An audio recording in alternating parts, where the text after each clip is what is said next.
Friends beautician group తో అయితే picnic వచ్చాం అనమాట. ఫుల్ హ్యాపీ ఎంజాయ్ అయితే చేసాము. చాలా ఎంటర్టైన్మెంట్ గా అయితే అనిపించింది. ఎక్కడ అనుకుంటున్నారా? మన వైజాగ్ లో శిల్పారామం మధురవాడలో వెళ్ళాం అనమాట. చాలా బాగుంది ప్లేస్ అయితే, ఎక్సలెంట్ అనే చెప్పాలి. మేమైతే చాలా ఎంజాయ్ చేసాం. అందరం లేడీస్ బ్యూటిషియన్స్ అయితే ఫుడ్ మేమే ప్రిపేర్ చేసి తీసుకెళ్ళామన్నమాట.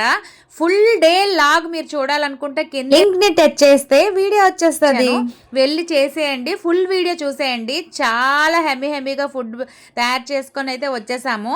ఇక్కడ చూసారు కదా కస్టర్డ్ ఫ్రూట్ భలే ఉందన్నమాట. ఇంకా జల్దీ ఫే చాలా హౌసీ ఇంక ఏం ఆడామంటే ఫుల్ వీడియో అంతా మీరు చూస్తే అయితే ఇంకా లైక్ చేయకుండా ఉండరు. ఫుల్ హ్యాపీ ఫీల్ అయ్యాము. గేమ్స్ పెట్టుకున్నాము. ఇంకా చాలా బాగా జరిగిందనమాట. ఈ వీడియో అంతా వాచ్ చేయండి, లైక్ చేయండి, షేర్ చేయండి. Bye friends. కింద వీడియోని క్లిక్ చేసి